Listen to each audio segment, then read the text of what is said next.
All right. Good morning, everybody. Welcome to the October series of Gene Delivery Seminar Series. This webinar is going to be recorded, and I'm very excited to introduce today's speaker, Dr. Daniel Davis. Dr. Davis earned his BS in cell and molecular biology with a minor in chemistry from Missouri State University and his PhD in pathobiology from the University of Missouri. He serves as Associate Research Professor in the Department of Pathobiology and Integrative Biomedical Sciences and is the Assistant Director of the Animal Modeling Core. Dr. Davis's lab pioneers the development and optimization of genetic engineering techniques, including electroporation and AAV delivery of genetic editing tools to create precise animal models to study human diseases. His work bridges molecular genetics, animal modeling, and potential gene therapy applications, collaborating across several disciplines. We are very, very happy to have you here and excited to hear about all the things that you're going to tell us. Take it away.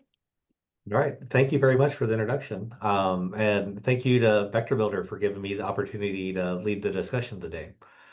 I'll go over some of the recent advancements in generating knock-in animal models, and along the way, try to highlight some of the services offered by Vector Builder that help streamline some of those processes.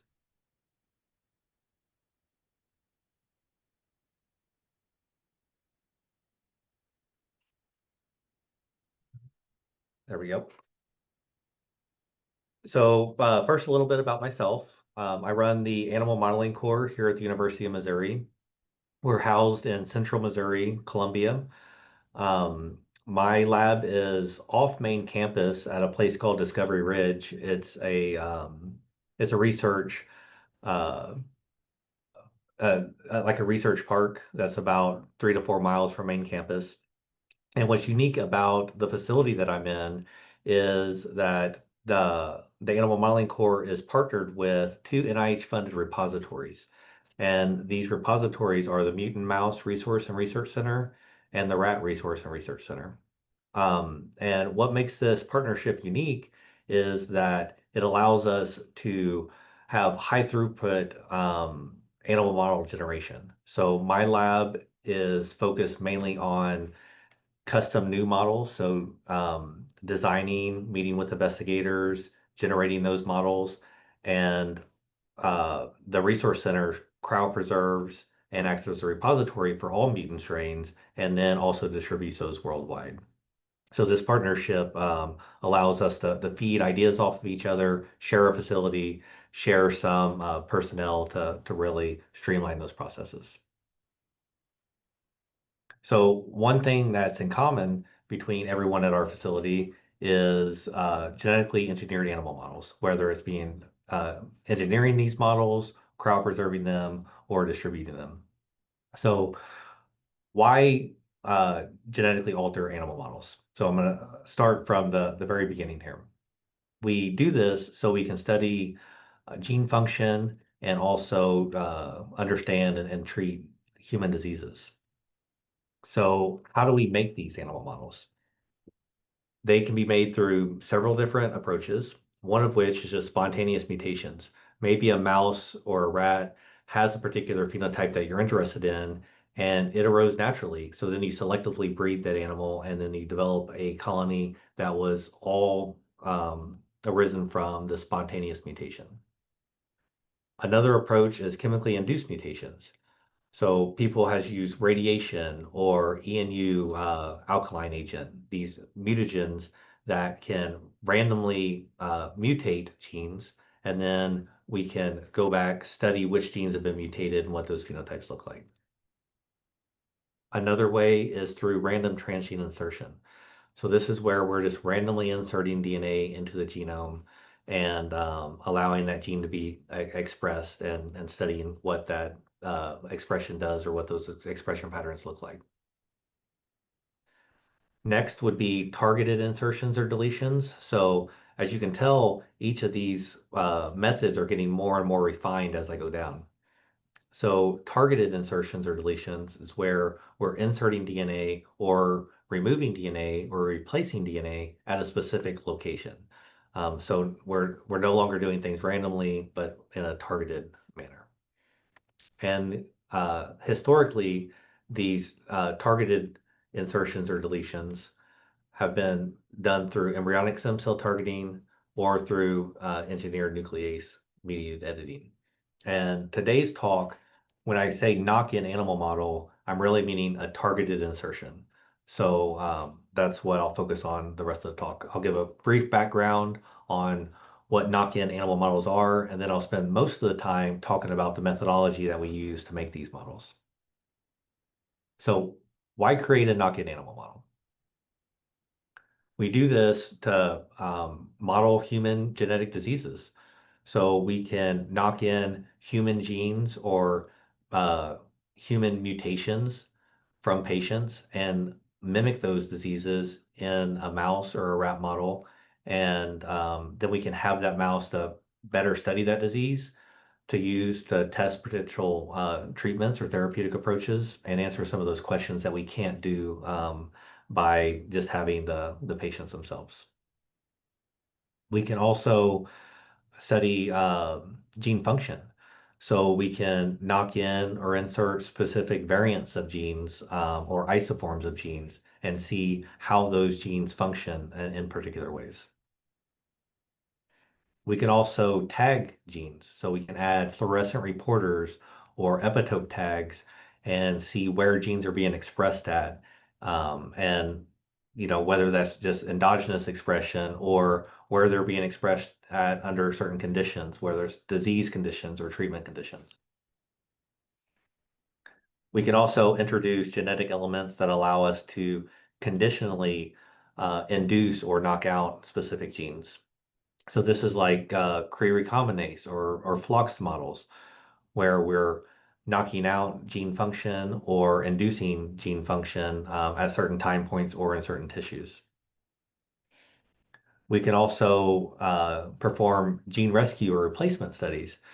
Uh, an example of this would be if a particular disease has a deficiency of a gene, and we want to see if we can fix or rescue that disease by inserting in a new gene and see can it rescue the phenotype by replacing that particular gene. We can also study regulatory elements. So this is where we can look at promoter regions or enhancer regions and look at those different elements to see how genes are regulated and sometimes exploit that regulation to up or down regulate genes. And we could also use knock-in models for exogenous protein production. So we can, for example, knock in a human albumin gene and produce human albumin and just use the animal model as a surrogate for that production. So knock-in animal models have a wide range of uses, and it's probably other than just knocking out genes to see what happens when a gene is not present, knock-in animals are becoming the most widely made and widely used model in to date. And a lot of that has to do with the newer technology that we have today that we did not have years ago. So historically, knock-in animal models were generated through embryonic stem cell targeting. A lot of this work was done in the 1980s. Mario Capecchi, Oliver Smithies, and uh, Martin Evans pioneered most of this work, leading to a Nobel Prize. I believe it was in 2008. I could be wrong there. It was in the mid 2000s. So they would take targeting vectors, which are just long pieces of DNA, and they would introduce homology arms. And that's what I have flanking each side of this gene here, where the dotted lines are going up to the endogenous locus. And these homology arms were just homologous sequences to each side of something that we wanted to replace. So in this example that I'm giving here, we are wanting to replace exon 2 with whatever insert that we have of interest. And then a lot of times they would include some kind of drug selection cassette, since this method was not very efficient. And a lot of the selection was done in vitro before the animal was made. So what they would do is insert this this DNA targeting vector through electroporation or other transfection uh, modalities. And then since they would have a drug selection cassette, only cells that would grow in the presence of that drug were cells that had this targeting vector inserted. It might not be inserted in the correct place, so there's other mechanisms to tease out some of those cells. But essentially, there would be high throughput screening to find cells that were correctly targeted with this targeting vector. Those embryonic stem cells would be injected in the blastocyst, and then those blastocysts would be transferred to create these chimeric animals. Oftentimes, when you've seen these chimeric animals, they would be two different colors. And that was just for easy screening purposes. Most of the time, the ES cells that were modified would be from, for example, C57 black 6, like a black mouse. And the blastocyst that they would inject those embryos in would be from an albino mouse, allowing for this coat color contribution analysis where a mouse that had more pigmented cells would have a higher contribution from those modified stem cells and a higher likelihood that their germ cells were modified and they would pass on that mutant allele, which is called germline transmission. So they would use the coat color as just a screening approach. As you can imagine, this approach is very laborious. The stem cell targeting is expensive. It takes a lot of time. Most of these projects would take at least a year to do. And then that's you would have to worry about germline transmission to make sure that those germ cells are modified, because if they're not modified, you cannot pass on the allele and produce a colony of animals. But this was the gold standard for making knock-in animal models from the 1980s, really until about 2012, probably. So really recently, there was, 30 years of this work. And then in around 2012 and the early 2010 years, a process called CRISPR-Cas9 came out. Most people's probably heard of the CRISPR-Cas system. Um, I'll just very briefly go over it. It consists of a guide RNA, which is shown in pink, and a Cas protein. The most common CRISPR-associated protein that people use was Cas9. It creates a double-stranded break. There are other Cas proteins that are used for different purposes, but the most common is Cas9.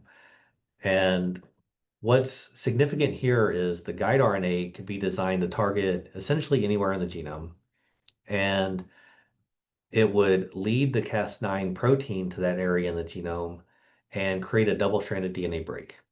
And what's significant about that double-stranded DNA break is cells have natural repair mechanisms to fix those types of breaks. The two main um, mechanisms that people talk about are non-homologous end joining and homology-directed repair. There are other mechanisms such as micro-mediated homology, but the two common ones that people talk about are non-homologous end joining and homology-directed repair.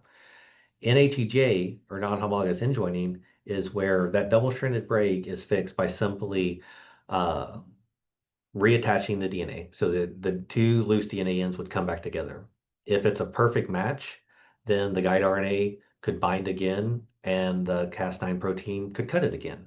So that process can go on and on until either the reagents are degraded or until a small insertion or deletion is made and imperfect repairs made, which disrupts that DNA sequence. And then that blocks the guide RNA for me binding and recutting there.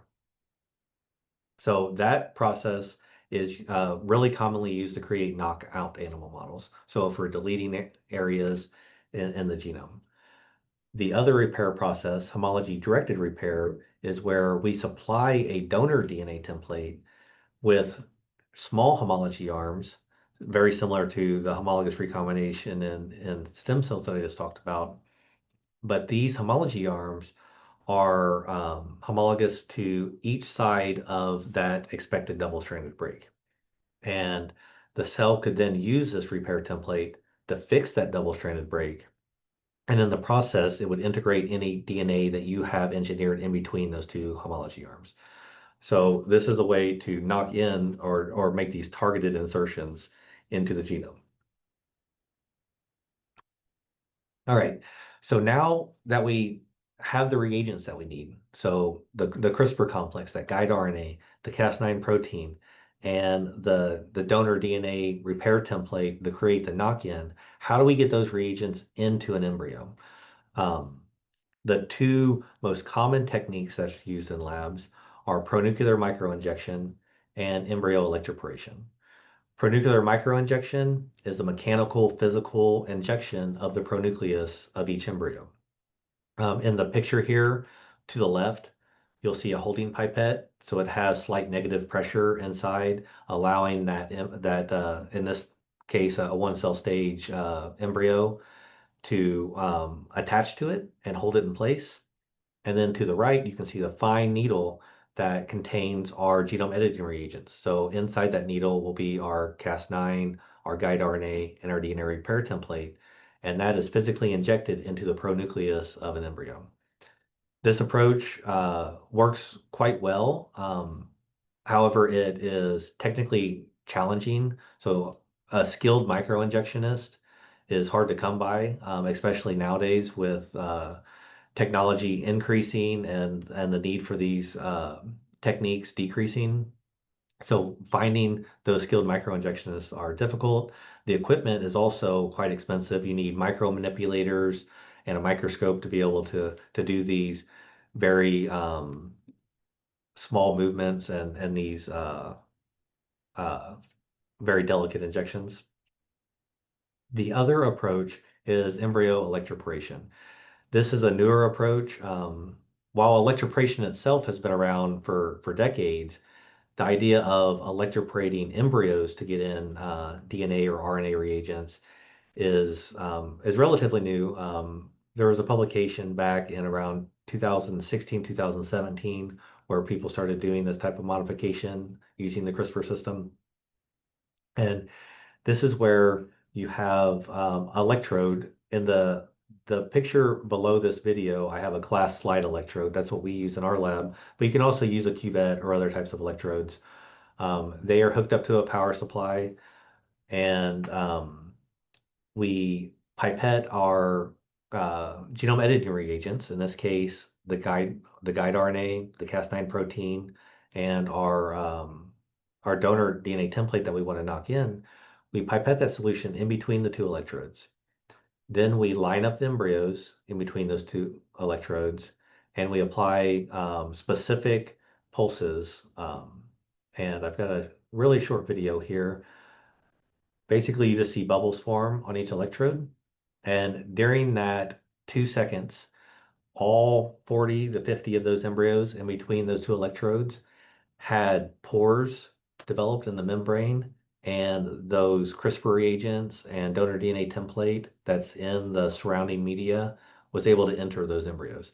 So it's a much quicker and easier method to get in DNA and the CRISPR reagents. So a lot of labs are trying to switch to these types of approaches just because of the technical difficulties of the microinjection.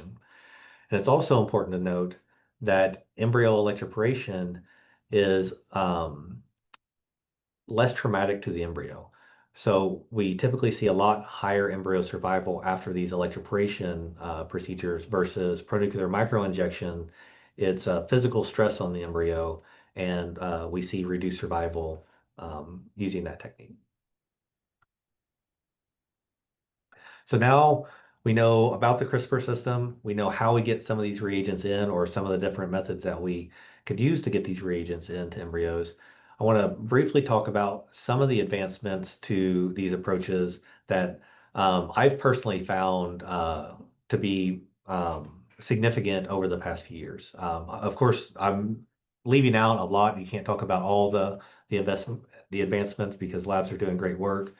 But the three that I feel like have been made the most movement are a technique called easy CRISPR. And this is where that that approach is essentially the same, except for you're using single-stranded DNA templates as your donor DNA instead of double-stranded DNA templates. So it seems like just a minor adjustment, but those single-stranded DNA templates increase the knock-in efficiency.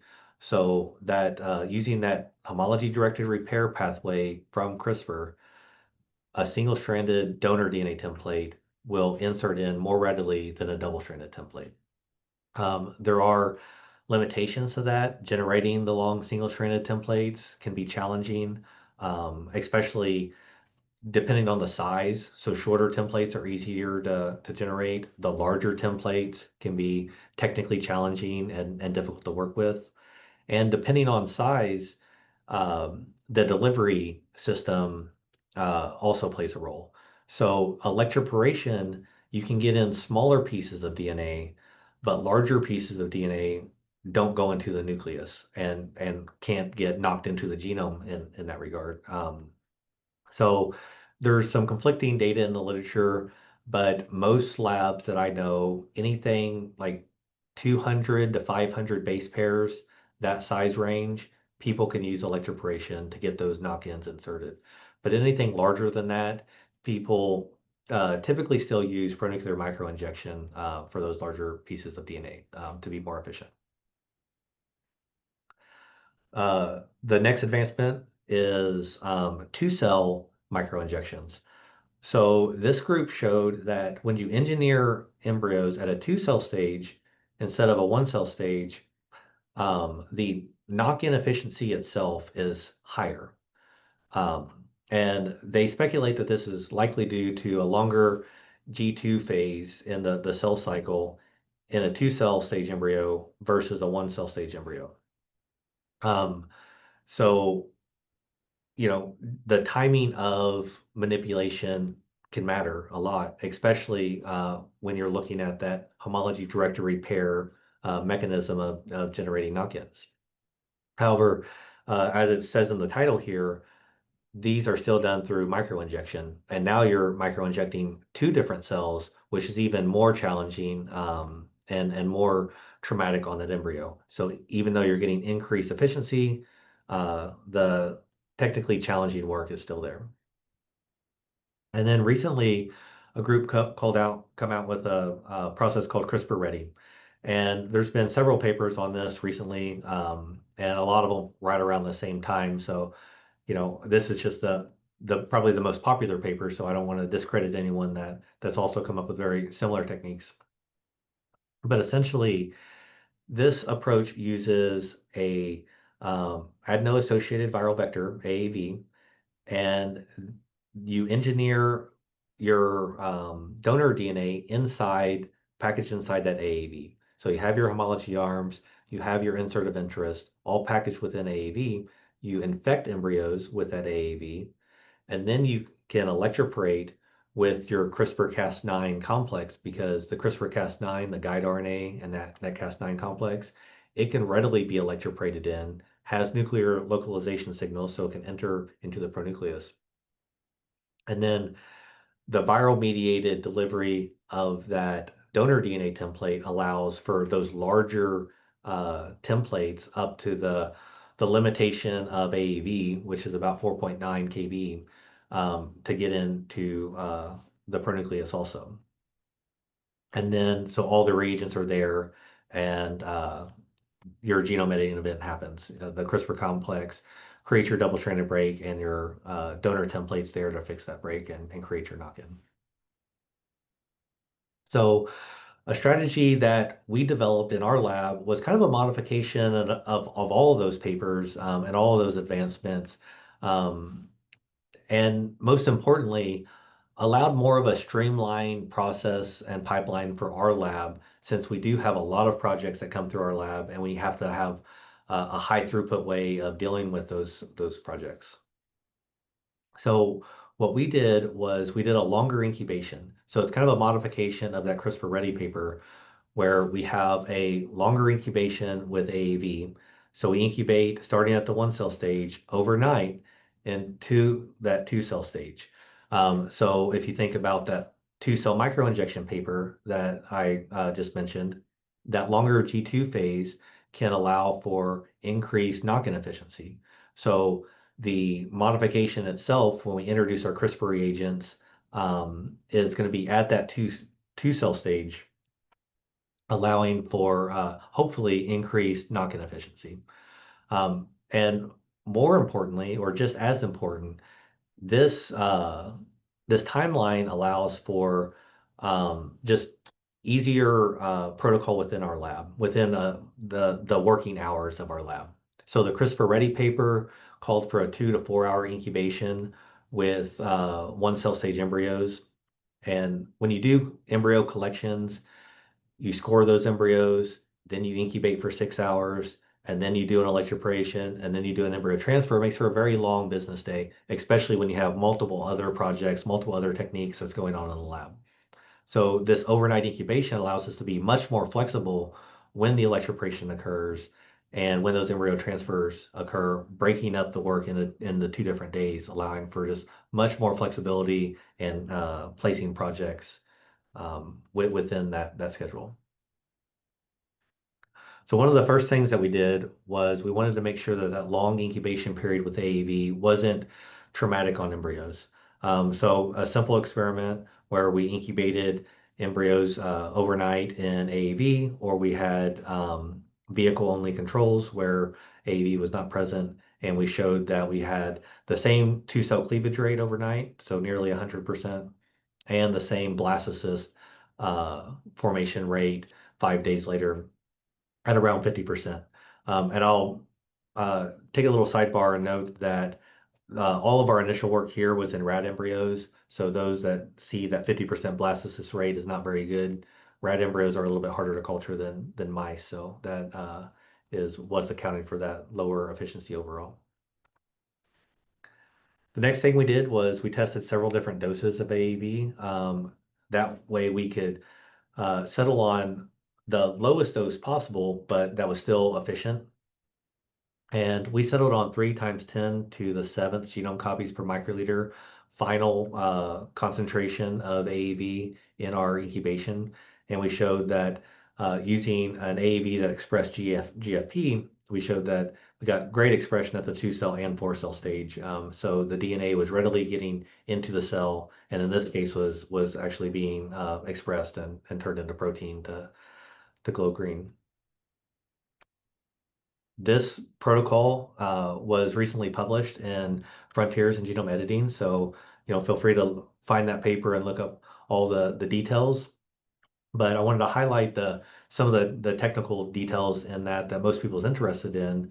All of the AAV that we get for all of our projects is sourced through Vector Builder.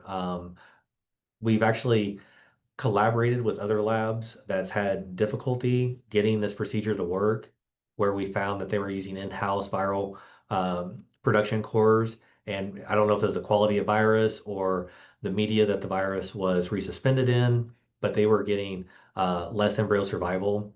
But then when they switched to a commercial source such as Vector Builder, they found that the embryo survival was much better and it worked better. The titer that we use, and this is the final incubation in the embryos, is 3 times 10 to the 7th genome copies per microliter. Our homology arms, so the length of those homology arms on the donor DNA template is typically between 400 and 600 base pairs. And our electroporation parameters are there. We use a Nepogene electroporator, so these parameters could change depending on which machine, the size of the cuvette, and electrodes that you're using. So now going into a little bit more detail about this procedure, I have some videos where I can kind of explain and really highlight how easy this procedure is. So, this is basically a long way of saying we've now developed these efficient ways to create knock-in animal models, but not only are they efficient, but they're relatively easy and don't require near as much training as some of the more traditional approaches. So hopefully this video is playing. The AAV incubation period you can see that I have a vial of AAV that's engineered with our knock-in sequence of interest that's come from Vector Builder. I'm pipetting up 1 microliter of that virus, and then I will place that microliter of AAV into a drop of medium. In this case, it's KSOM. Different labs can use different types of media. And that's a 30 microliter drop of medium. I'll note that we've used both serotypes 1 and 6, AAV1, AAV6, for this approach, and both have worked quite well. I don't really have side-by-side data showing that one works better than the other, but we have had success with both. Now that the AAV's in a drop, I'm taking embryos out of a clean drop of media, and I'll place them in that drop with the AAV.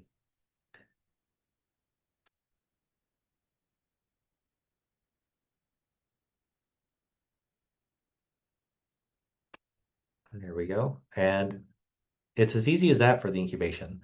So you're just moving embryos around, pipetting the virus at the right concentration. Those embryos now will incubate overnight in a CO2 incubator, and then the next day we perform our 2-cell embryo electroporations. So let me start this video. For these 2-cell embryo electroporations, we first make up our CRISPR-Cas9 mixture. So this has the guide RNA, that Cas9 protein, the guide RNA being specific to the region of interest where we want to insert our DNA. That mixture is pipetted between the 2 electrodes, making sure there's good contact with both electrodes. And again, this might look differently depending on the cuvette that you're using, the electrode or the electroporator. The embryos that incubated overnight, they're now at a 2-cell stage the following day. And they're being carefully removed from the media. And then we'll place them in that drop of CRISPR reagents that's located between the 2 electrodes. And I believe this video will zoom in and show you what this looks like under the microscope. Hopefully.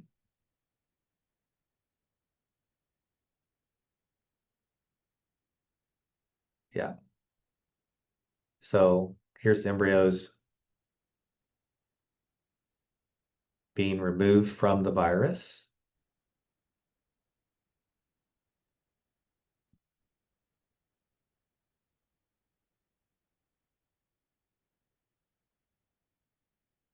And then here's the embryos being placed in that electroporation mixture with the guide RNA and Cas9 between the 2 electrodes.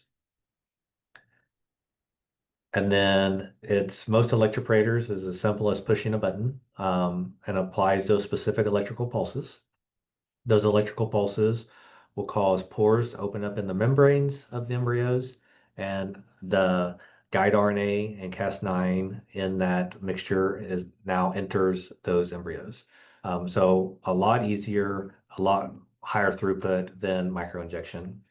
And you'll remember from our AAV incubation the night before, our donor DNA template is already in those embryos, ready to repair any double-stranded break that's created by these CRISPR complexes. The embryos are then removed, washed in KSOM, and then transferred to surrogate females that are pseudopregnant, and then natural delivery occurs. So after that electroporation, this is what some of those 2-cell embryos will look like. And the main things I want to point out is after electroporation, you will get some swelling.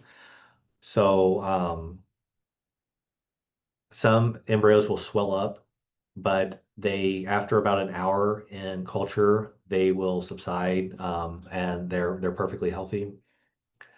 When you're doing 2-cell electroporations versus 1-cell, you will see some cellular fusion. And that's what I have noted here, where you can see those two cells kind of fuse back together into one cell. We do not transfer those embryos. We discard any embryos that had cellular fusion. And some labs have shown that if you line up embryos perpendicular to the electrodes, so if you have electrodes um, like perpendicular to that intercell line, that it reduces the amount of fusion that you'll get. So if you want to take the time to carefully arrange the embryos in that orientation, you can eliminate a lot of the cellular fusion. But in our hands, we don't typically take too much time to do that just because the efficiency is so high. Discarding the few embryos that fuse doesn't really hurt the project at all. And it saves us time from having to line up the embryos so carefully. So as I mentioned, any of the embryos that look good then get transferred to a pseudo-pregnant female, and those uh, animals then go through natural gestation and delivery, and we get our knock-in mouse models delivered. And the last thing that I'll quickly go over is some of the quality control. So people using these viral mediated delivery approaches have shown that you can sometimes get random integration, which is kind of rare with using AAV, or you can get concatenamers. So you get the correct insertion, but you get multiple copies inserted into that correct spot, um, which is not typically wanted. You want a more controlled knock-in. So the quality control is important on these knock-in animals. The steps that we take are digital PCR analysis. So we do digital PCR on all of our offspring, and this ensures that we have copy number control. So if we have concatenamers or random integration at different sites, we should be able to pick it up here based on the number of copies of that exogenous DNA insert that we're inserting into the genome. So we ensure that all of our knock-in animals only have one copy. And then we perform Sanger sequencing across each homology arm. So we go out of our insertive region, outside the homology arms, into that endogenous locus, and we sequence to make sure that that insert that we know's there in one copy is located in the correct spot, and there's no weird mutations that arise during that knock-in process. And the last thing that we do for analysis is long read sequencing. Uh, the sequencing technology has advanced dramatically over the past few years, become relatively inexpensive to do, and I feel like it's a no-brainer and it's very important to do just to ensure the integrity of this knock-in allele. So we perform long-read sequencing across that entire locus just to ensure that there's no chromosomal rearrangements in that area. Again, this checks for concatemerism or any kind of a erroneous repair for that knock-in. And I'll conclude with kind of a summary of the evolution of these knock-in efficiencies, starting back with embryonic stem cell targeting back in the 80s up until about 2010. Zinc fingers talons were kind of short-lived, even though they were efficient. They were just difficult to make, and the CRISPR system kind of took over those engineered nuclease space because they were easier, cheaper, and more efficient. But when people started using CRISPR, they were using plasmids or mRNA. That then advanced to using protein and RNP mixtures, electroporation, um, and then some of those more recent advancements like Easy CRISPR with single-stranded templates, or probably the most recent, at least in animal model production, is the AAV mediated delivery that our lab helped modify. And one thing that I'll note here is the efficiency obviously is higher, 30 to 70% reported in literature, which is about what we see. It's very locus dependent, which depends on a lot of different things: accessibility of that locus, the guide RNA sequence, the specificity, the activity there. But what I like about this procedure is not only the efficiency, but the compatibility with electroporation It's so easy to use. You saw some of those videos where, it's simply moving embryos around, pushing a couple buttons, doing the embryo transfers. And you typically get a high number of positive animals from these procedures. And with that, I'll be happy to take any questions. And I can also go back, re-show some of the data, show some of the slides or whatever needed. Wonderful. Thank you so much. And I want to remind everyone that if you have any questions, please type them in the Q&A box and it will be answered. All right. We have a question. It says, does Cas gRNA electroporation of the two-cell stage increase the generation of chimeric embryos? It's a great question. And yes, which makes sense because when you're electroporating at a two-cell stage, you can have things that happen in both cells, and then 24 hours later, you're getting division into a four-cell stage and eight-cell stage, and those reagents are staying active in those. And that actually might be what is helping lead to higher knock-in efficiency is that mosaicism, because you might get knock-ins in a subset of cells, but not others that you're missing when you actually decrease that mosaicism. So yeah, we do see a slight increase, but I will note that we've never had a project not go germline. So we've never had an animal so mosaic that the founder was positive, but germ cells were not modified and we weren't able to pass on that knock-in allele. But yeah, that's definitely an important consideration depending on your project. Thank you. Why does HDR efficiency plateau even in CRISPR systems? Uh, I that's a great question, and I'm sure other people, especially in the gene therapy field, that's wanting to use these types of approaches to fix diseases in humans, would like to know. Because if you could increase that HDR efficiency, then you could really streamline gene therapy approaches in humans. I think a lot has to do with other repair mechanisms. So you're getting non-homologous end joining, micromediated homology that's competing with that HDR process. People's use small molecules and trying to either inhibit those other processes or enhance HDR. With limited success, a lot of those small molecules haven't been shown to be translatable from in vitro to in vivo.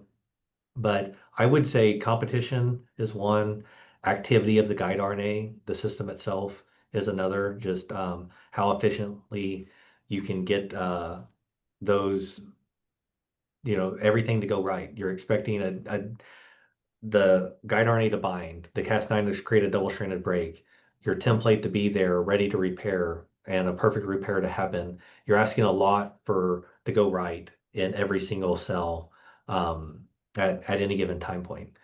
Um, but yeah, I mean that's an area that everybody's trying to increase, which you can see throughout the ages. People have increased HDR. In the animal model generation system, I will say that I feel like people might not care as much anymore just because creating 10 founders versus 20 isn't significant anymore. You don't need that many. So, when you're increasing from 1% efficiency to 20, that's a big deal because it decreases your workload. You don't have to create as many animals to find that positive founder. But if half the animals that you produce are correct anyway, by producing twice that number doesn't really help you because you only need a couple to start a colony of genetically modified animals anyway. So, on the animal model generation standpoint, I think labs might be leaning more towards just the streamlined pipeline, like I was talking about. Does the timeline fit into a normal workday? Is it easy to do? Is it easy to train on? And can we still get at least decent efficiency, even though it might only be 70% versus 90%, because that isn't as significant anymore. That makes a lot of sense. Thank you. For large constructs, what trade-offs exist between easy CRISPR and AAV-mediated approaches? So I went back and forth on this in my own lab because I like easy CRISPR a lot. It's super efficient. In my opinion, the biggest trade-off is your delivery system because larger templates with easy CRISPR, you have to use microinjection still. If you have a good microinjectionist and you can spend the time to microinject all the embryos, that small amount of embryo loss from that traumatic microinjection doesn't matter. I think easy CRISPR is great. It's very efficient.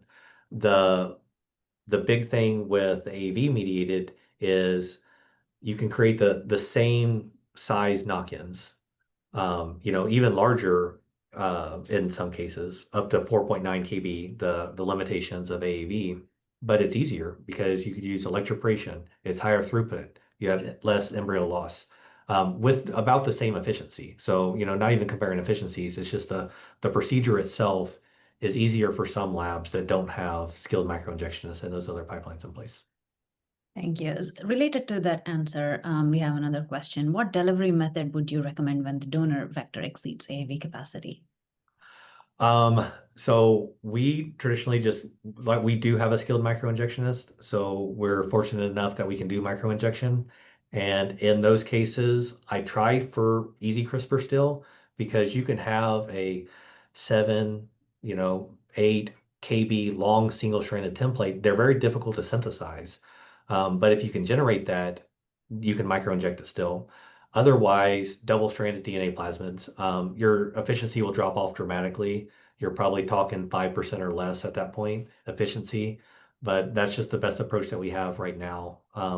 There's been a couple recent publications on people multiplexing AAVs where they have half of a construct in one AAV, half of it in another AAV.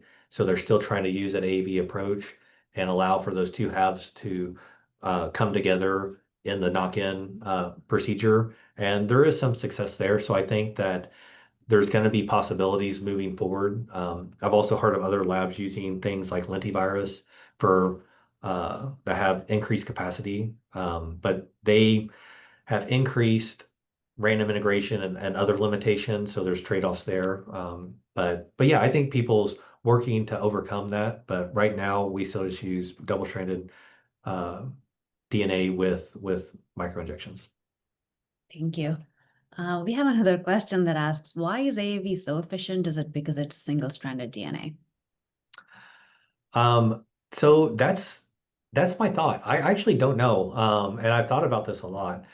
Some of these initial AAV papers tested single-stranded AAV versus self-complementary AAV, where that DNA does form double-stranded uh, templates within the cell. So you would think that the single-stranded would be way more efficient than that self-complementary because now you got double-stranded DNA. But they showed, at least in that paper that did the side-by-side comparison, showed that both uh, types of AAV worked quite well. We've only used the single-stranded, and that's mainly because when you do self-complementary, then you cut your size limitation in half. So, we want these larger knock-ins, so we want to increase the size limitation. So we use single-stranded. And with the thought still being that single-stranded is likely more efficient based on a lot of that earlier literature. But I'm actually not sure why AAV delivery is efficient. I don't know if it has something to do with that DNA being more stable in the embryo and able to transport across the cytoplasm and into the pronucleus more readily just because it was delivered by a virus. I'm not sure. It's a great question. Yeah, related to that, we're just curious, have you tested LNPs, integrase deficient lentivirus or other viral vectors? And if yes, how do they compare? I personally have not. I've heard of labs interesting in lentivirus, except random integration can be problematic. I've also heard of labs trying to engineer lentivirus to decrease random integration possibilities. So then it could basically be used like AAV, but with larger capacity. Um, I would be very interested in a comparison with like the virus-like particles or nanoparticles to see can you use those and increase size. Because for me, it's not really increasing efficiency at this point, but keeping the same methodology, but being able to increase that size. That's the main limitation right now. So no, that type of study would be great. Great. How safe is it to electroporate AAV, and how do you decontaminate the EP cassette? So this might differ from institution to institution, but at least at the University of Missouri, AAV is considered BSL-1. It's non-integrating. We don't use helper viruses. So the biosecurity is pretty low there. Um, we do all of the AAV work in a hood, and you saw me pipetting the AV into the embryos and moving those embryos. That was all done with a hand pipette, not a mouth pipette. Um, but uh, so there are safety precautions taken there. But for decontamination, we usually wash with millicue water. We wash with ethanol, wash with millicue water again, and then I'll also UV sterilize under a UV light to allow the water to dry, basically. And we've not had any problems to date with contamination anyway. And our first couple projects, since we're reusing these glass slide electrodes, I did screen for modifications from the prior project just to see is there any residual RMPs left over that's not being washed out that's contaminating future projects, because you can see how that can be a problem long term. And I've never seen those type of effects. So I think that um, the, the the minor cleansing is likely good enough to eliminate any potential risk.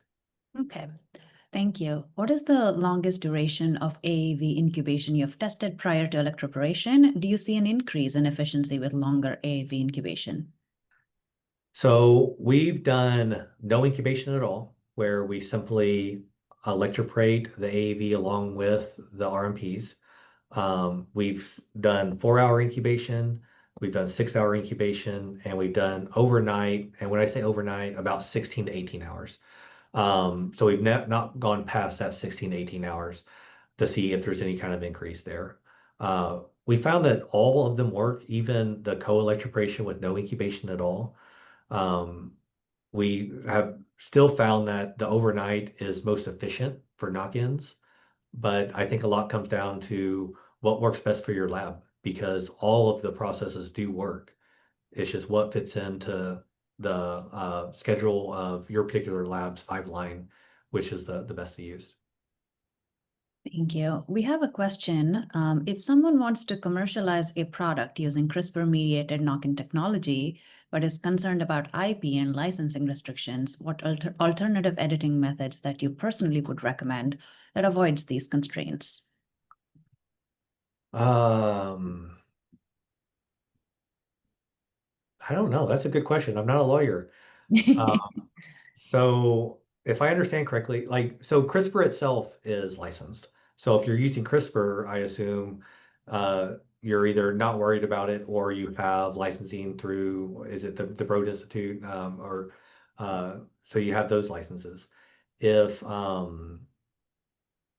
if the process itself is is patented, like CRISPR ready, for example, the AAV approach there, it I guess it's hard to protect those patents. So, how do you know if other people's using those in your lab?